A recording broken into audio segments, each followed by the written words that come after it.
अस्सलाम वालेकुम नाज़रीन, आप देख रहे हैं नसीम ज़राइट पाकिस्तान। पाकिस्तान को कंसीव किए हुए 85 साल हो गए। 85 ईयर्स अगो एक रेजोल्यूशन टेबल हुई कि पाकिस्तान के हवाले से, इसको लाहौर रेजोल्यूशन कहा जाता है, कि पाकिस्तान बनने के हवाले से। और फिर वो resolution as time moved on, Quaid Azam Mohammad Ali Jinnah ने एक ऐसी विजन पेश की, और वो भी सर्कमस्टांसिस के नतीजे में, क्योंकि शुरू में कोशिश यही थी कि पाकिस्तान हिंदुस्तान यानी कि एक यूनाइटेड इंडिया रहता और इंडिपेंडेंट इंडिया, लेकिन मामलात जो थे वो कांग्रेस ने एक्सेप्ट नहीं किए।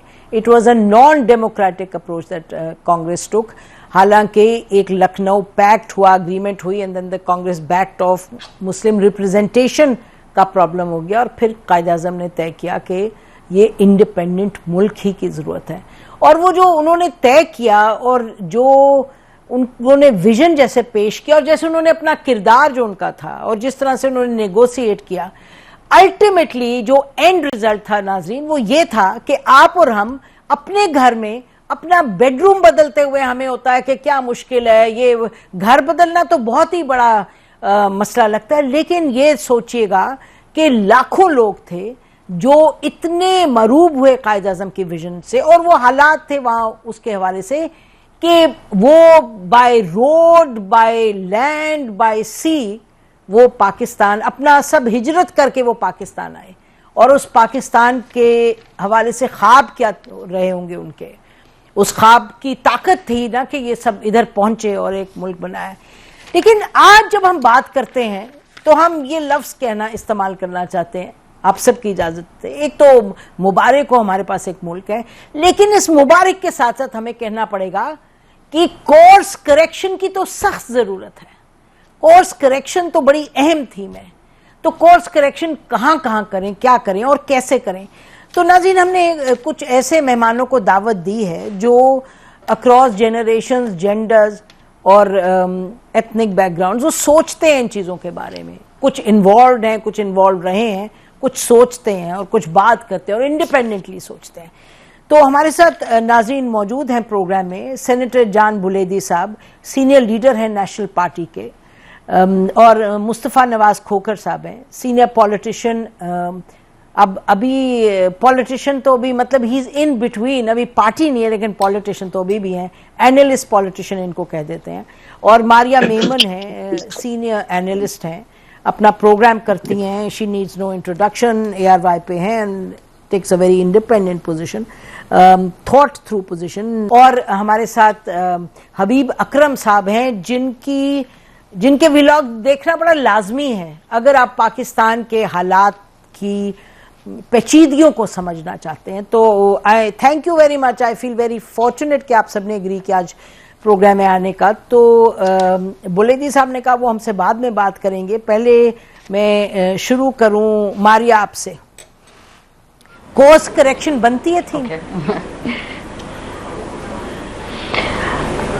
देखिए कोर्स करेक्शन तो हमें उसी वक्त कर लेनी चाहिए थी जब इस मुल्क का एक हिस्सा हमसे अलहदा होके हम दो लख्त हो गए थे। अब उस वक्त को भी 50 साल गुजर गए हैं। कोर्स करेक्शन के बहुत सारे मौके आए, कोर्स करेक्शन के लिए आपको बहुत दफा रियलिटी चेक मिला, लेकिन कोई हमें इंटेंट नजर नहीं आई कि भाई कहीं कोई गलती भी है। देखिए कोर्स करेक्शन तो तब की जाती है जब उस मुल्क के स्टेक होल्डर्स, करता धरता, पॉलिसी साज इस बात को समझते हो कि कहीं ना कहीं कोई गलती है। उनके नजदीक तो कोई मसला नहीं है, क्योंकि इस मुल्क की जो एलीट है, इस मुल्क को जो चलाने वाले हैं, वो बहुत खुशहाल हैं और उनको ये स्टेटस को सूट करता है। वो बेनिफिशियरी हैं इस इस्तेसाली निजाम के, जिसके ऊपर इस मुल्क के 10% अवाम, 90% लोगों की बैक्स के ऊपर न सिर्फ अमीर हैं बल्कि अपनी ताकत एक्सरसाइज करते हैं, तमाम एसेट्स कंट्रोल करते हैं। इस मुल्क के अंदर एग्रीकल्चर हो, इंडस्ट्री हो, बिजनेस हो, इंफॉर्मेशन हो, पॉलिटिक्स हो, उसके ऊपर वो 10% लोग ही जो है वो अपनी गिरफ्त रखते हैं। तो वो कोर्स करेक्शन क्यों करना चाहेंगे? اور وہ کیوں یہ سب کچھ تبدیل کرنا چاہیں گے؟ کیونکہ یہ سب کچھ تو ان کو بینیفٹ کر رہا ہے. کورس کریکشن تو تب بھی نہیں ہوئی جب اس ملک کے اندر ایک صوبہ گزشتہ 30 سالوں سے ایک اور انسرجنسی سے گزر رہا ہے، تب بھی کسی کا خیال نہیں ہوا. اور ابھی رہ دے کہ ہمارے پاس دوبارہ جو پالیسی ڈیسیجن آتا ہے، پالیسی کے حوالے سے ڈائریکشن آتی ہے، وہ یہ ہے کہ نہیں ابھی بھی ریاست بہت سافٹ ہے، ہمیں اس سے بھی زیادہ ہارڈ ہونا ہوگا. آئی تھنک 75 سال ہم نے سیکورٹی اسٹیٹ بن کر دیکھ لیا، اٹ ہیزنٹ ورکڈ فار اس.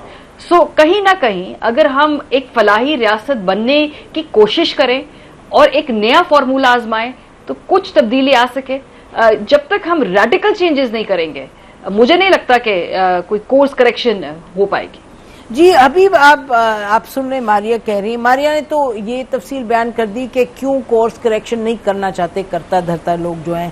ہم آپ سے پوچھتے ہیں کہ آپ اپنے تجزیے کے مطابق آپ کیا کہیں گے؟ ایک تو کورس کریکشن ہونا چاہیے، اور کورس کریکشن یہ ویلفیئر اسٹیٹ کی جو بات کی ماریہ نے، اگر میں آپ سے کہوں کہ اس ماحول میں جہاں کے security is also under threat اور یقینی طور پہ گورننس کا ایسا کرائسس ہے، اور آپ نے آرمی چیف کی ہم نے جو سنا ہو کہ انہوں نے یہ جو اعلامیہ آیا اس میں یہ بات بھی تھی کہ جو گورننس کی گیپ ہے وہ ملک کے جو شہداء ہیں ان کے خون سے بھرا جاتا ہے.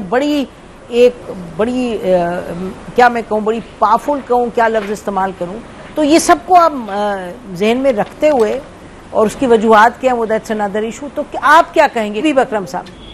جی، ابھی آپ نے نسیم آپ نے بھی جو اپنی ابتدا کی گفتگو میں جو کہا کہ ہمیں 85 سال مکمل ہو گئے ہیں اس قرارداد کو منظور کیے، تو اس کے بعد یعنی اس قرارداد کے نتیجے میں جب پاکستان بنا تو پاکستان کے بانی نے ایک تقریر کی تھی 11 اگست 1947 کی. اس تقریر میں ایک بات بڑی واضح کی تھی، وہ یہ تھی کہ اب پاکستان کے اندر کسی بھی قسم کی ڈسکریمنیشن نہیں ہوگی، کیونکہ قائد اعظم محمد علی جناح کے سامنے جو پاکستان کا مقصد تھا دراصل وہ مسلمانوں کے ساتھ ہونے والی مذہبی بنیاد کی ڈسکریمنیشن سے نجات حاصل کرنا تھا. تو جب ہم نے نجات حاصل کر لی تو انہوں نے اپنی تقریر میں کہا کہ اب پاکستان ایسا نمونہ ہوگا کہ جہاں پہ کوئی مذہبی ڈسکریمنیشن نہیں ہوگی، بلکہ کسی بھی قسم کی کوئی امتیازی حیثیت کسی کے پاس نہیں ہوگی، اور نہ ہی کسی کو اس کا نشانہ بنایا جائے گا. اس کے بعد ہم دیکھتے ہیں کہ پاکستان کے اندر ہم نے سب سے پہلے جس چیز کو تباہ کیا وہ یہی تھی کہ ہم نے جب مذہبی بنیادوں پہ ڈسکریمنیشن ختم کرنے کے لیے پاکستان بنایا تھا، اور پاکستان کے اندر ہی یہ ڈسکریمنیشن شروع ہو گئی کہ فلاں فلاں ہے، فلاں فلاں ہے، اور لوگوں کو ہم نے آخرکار کبھی کسی کو کافر قرار دینا شروع کر دیا، مسلمانوں کی نئی نئی تعریفیں بنانا شروع کر دی، اور پھر جو معاملہ ہوا پھر ہمارے سامنے ہے. تو ہم نے صرف اپنا کورس کریکٹ نہیں کرنا بلکہ ہم نے واپس اس راستے پر جانا ہے. ہم بھٹکے ہوئے ہیں جس راستے پہ دنیا کی ذمہ دار قومیں چلتی ہیں، اور جو ہمارے بانی نے ہمیں بتایا تھا اس راستے پر واپس آنا ہے. ہم نے دراصل بانی کا بتایا ہوا راستہ چھوڑا ہے، اس وجہ سے ہم ان مشکلات کا شکار ہیں جن کا آج پاکستان کے بچے کو علم ہے. اس کورس کریکشن کا راستہ یعنی اپنے اصل راستے پر واپس آنے کا جو فیصلہ ہے یہ ہمیشہ پاکستان کے عوام نے کیا ہے. جب انہیں ووٹ کا حق ملا ہے اسی وقت انہوں نے قائد اعظم کے ویژن کے مطابق ووٹ دیے. 1970 کی مثال لے لیجئے، قائد اعظم کے ویژن کے مطابق ایک متحدہ پاکستان کے لوگوں نے ووٹ ڈالا اور کہا کہ 1940 کی قرارداد تھی اس کے مطابق جو صوبائی خود مختاری کی بات کی گئی تھی وہ ہمیں دی جائے، اور ہم نے اس فیصلے کو نہیں مانا، اپنا ملک توڑوا بیٹھے. 1977 میں بھی یہی ہوا، لیکن وہ الیکشن حکومت نے دھاندلی کی وجہ سے وہ الیکشن پھر ایک اور طرف چل پڑا. جب پاکستان کے لوگوں کو موقع ملا انہوں نے قائد اعظم کے پاکستان کی طرف واپس آنے کی کوشش کی، لیکن راستے میں کچھ ایسے لوگ آ گئے، کچھ ایسے کرتا دھرتا آ گئے، کچھ ایسے سیاسی مفادات آ گئے، مذہبی مفادات آ گئے کہ جس کے نتیجے میں پاکستان اپنے راستے پر اپنی پٹڑی پر نہیں چڑھ سکا. اور آپ دیکھ لیجیے کہ یہ 2024 کا جو الیکشن ہے اس میں بھی یہی ہوا کہ قائد اعظم کے ویژن کے مطابق یہ کہا گیا کہ دستور کے مطابق ملک چلے گا، جو دستور کے مطابق سب سے سلوک ہوگا اور دستور کے مطابق ہی حکومتیں اکھاڑی جائیں گی یا لائی جائیں گی. लेकिन वहां पर भी मामला हुआ कि 2024 का इलेक्शन भी नहीं माना गया। और फिर एक दिलचस्प बात यह है कि ये दुनिया हमें बता रही है, अब हम कुछ भी करते रहें, अब दुनिया हमें बता रही है कि आप लोग खड़े कहाँ हैं। अभी रिसेंटली मैं आज ही वो रिपोर्ट पढ़ रहा था जो फंड फॉर पीस जारी करता है हर साल, जिसको कहा जाता है फ्रेजाइल स्टेट्स इंडेक्स। उस इंडेक्स पे अगर देखें कि पिछले 10 साल में पाकिस्तान ने तरक्की की है या तनज़्ज़ुली की है, उसमें 10 कैटेगरीज बनाई गई हैं जो उन मुल्कों के बारे में है कि जहां पे खुदा न खास्ता कुछ हो सकता है, और उसमें पाकिस्तान शामिल है, यानी अलर्ट लिस्ट में पाकिस्तान शामिल है। वहां पे उसमें, और उस लिस्ट में कौन कौन से मुल्क शामिल है, उसमें इथियोपिया शामिल है, उसमें कोंगो शामिल है, उसमें यूक्रेन शामिल है। हम वो नहीं कर रहे जो दुनिया हमें करी, उसके अलावा आपने बड़ी तफसील में बयान किया और आपने बताया दुनिया कह रही है, लेकिन अगर हम ये कहें कि पाकिस्तान में भी बहुत सी ऐसी आवाज़ें जो यही कह रही हैं, जो दुनिया कह रही है मामलात की पेचीदगी और कितना बड़ा चैलेंज है, तो अब हम पूछते हैं मुस्तफा खोखर साहब से कि ये तो अभी बुलेदी साहब हमसे बात करेंगे, लेकिन Mustafa you are the first politician इस पैनल में, बाकी तो पॉलिटिशियन नहीं है। आप बताइए कि you been in the corridors of power. हमें तो लगता है कि ये जैसे ये दोनों ने, मारिया ने और बात की हबीब अकरम ने, ये तो बड़ी रोज़े रोशन की तरह आया है, ये अंधेरा, ये मसले, ये मसाइल। तो फिर क्यों आप लोग जब अंदर बैठते हैं, पॉलिसी बनाते हैं, doesn't this stay you in the face? No, it doesn't stare us in the face. हम बिल्कुल कंफर्टेबल हो चुके हैं. It doesn't even embarrass us anymore. हम पाकिस्तानी सियासतदान दुनिया के सियासतदानों में एक मुनफरिद अपना मुकाम रखते हैं कि हर किस्म की सूरत हाल के मुताबिक अपने आप को फौरन ढाल लेते हैं. जो बातें बात करती थी जमहूरियत की, जो बातें जमातें बात करती थी वोट को इज्जत दो, हमने ऐसा पलटा खाया कि आज अगर आप हमारे सामने हमारी पुरानी हुई कई बातें रखते हो, हमारे पुराने क्लिप्स चला दें, तो हम शर्मिंदा भी नहीं होते.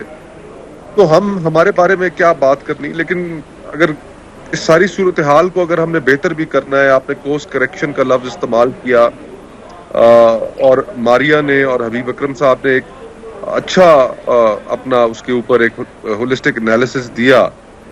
लेकिन मेरे ख्याल में बुनियादी जो नुक्ता है जिसको हमें एड्रेस करने की जरूरत है कि पाकिस्तान, जैसे मारिया ने उसको पॉइंट आउट किया था, कि पाकिस्तान अब बतौर सिक्योरिटी स्टेट के फंक्शन नहीं कर सकता. पिछली 40-50 साल में हमारी इस रीजन के अंदर बिलाशुबा 2 सुपर पावर्स आई. उनके इंटरेस्ट में था कि पाकिस्तान के अंदर डिक्टेटरशिप्स हों ताकि वन विंडो ऑपरेशन उनको मिलता रहे. लेकिन सिक्योरिटी स्टेट की जो अब ज़रूरियात हैं या उसके होने के लिए, उसको चलाने के लिए जिन चीज़ों की ज़रूरत है, अब बाकी पाकिस्तान उसका मुतहम्मिल हो नहीं सकता. ये 25 करोड़ लोगों का मुल्क है, 64% यहाँ पर आबादी नौजवानों की है, 30 साल से कम लोगों की है, उनकी होप्स हैं, एस्पिरेशंस हैं. आप सोचों पर पहरे नहीं बिठा सकते, आवाज़ों को बंद नहीं कर सकते. आपको लोगों को उनका हक देना पड़ेगा, उन्हें उनका हक के हकमियत लौटाना पड़ेगा. पर अब पाकिस्तान भी बहुत बड़ा हो गया है और ये कल को 30 करोड़ के लोगों का मुल्क होगा. ना यहाँ पर सेहत का निज़ाम मौजूद है, ना तालीम का निज़ाम मौजूद है, ना हम ह्यूमन कैपिटल में इन्वेस्ट कर रहे हैं, ना निज़ाम इंसाफ है. आपकी एथनिक लाइंस आपकी प्रोनाउंस हो चुकी हैं, लोग एक दूसरे के साथ बैठने के लिए तैयार नहीं, पॉलिटिकल पोलराइजेशन हद से बढ़ चुकी है. और ये सारा कुछ इसकी बुनियाद इस वजह से कि लोगों के हक हकमियत को हम मानने के लिए तैयार नहीं है. चाहता है कि नहीं उन्हीं के फैसले इस मुल्क के अंदर माने जाएं. तो आई थिंक ये कॉन्ट्रडिक्शन जब तक दूर नहीं होगी, पाकिस्तान कोर्स करेक्शन कर नहीं पाएगा. और जो कोर्स करेक्शन की जरूरत है वो एक डेमोक्रेटिक कोर्स करेक्शन की जरूरत है कि जिसमें लोगों के चुने हुए हुक्मरान इस मुल्क की सिमत का तयन कर सके जिन्ना साहब के ख्वाब के मुताबिक, उनके विजन के मुताबिक. अच्छा, तो आप तीनों का ख्याल ये है कि एक जो बुनियादी तौर पे जो मैंडेट जिसको मिलता है वो इसको आगे लेके चले. मारिया से मैं पूछूंगी बड़ी specifically, how does she describe security state, बहुत उसके डायमेंशंस हैं. लेकिन उससे पहले हम ब्रेक लेते हैं. ब्रेक के बाद बुलेदी साहब हमें ज्वाइन करेंगे एंड देन आई कम लोगों से तफसील में और बात करेंगे. Stay with us.